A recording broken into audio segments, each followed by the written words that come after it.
Hello, fellow students in Ed 745. So I'm here just to talk about my experience with distance learning. And similar to Josh, I watched Josh's before this to try to figure out what I'm doing. Um, I don't really have a ton. And as Josh mentioned, Dr. Curry said this class is off limits to talk about. There was only one real kind of distance learning type experience. It was a little embarrassing, but here we go. I guess we're going to get to know each other.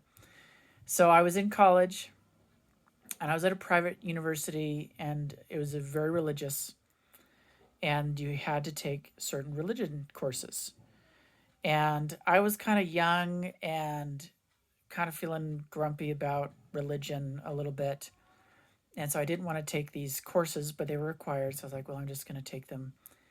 And so I took them online instead of in person.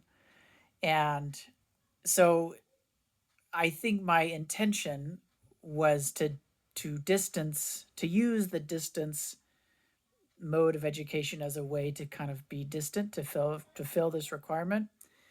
And maybe just to be clear, while we're like confessing things, um, I feel like one of the things at that age, I think it's first of all, I think it's common at that age for people to really think about the values of their parents and say, okay, this is what mom and dad are doing.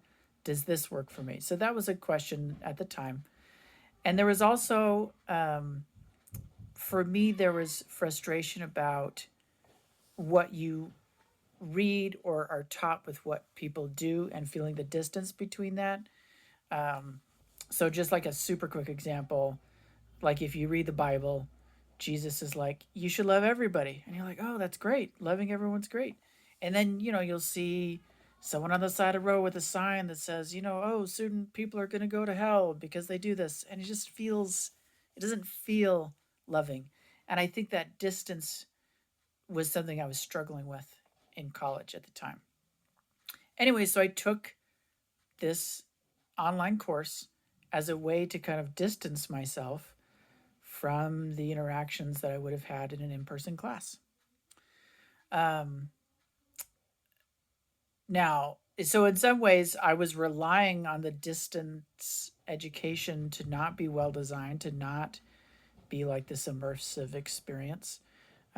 Anyway, so it wasn't the best of reasons, and I was young and stupid, and I mean, I don't know if I was stupid, but I was reacting to things in that way at that time. But that was my experience. So it was just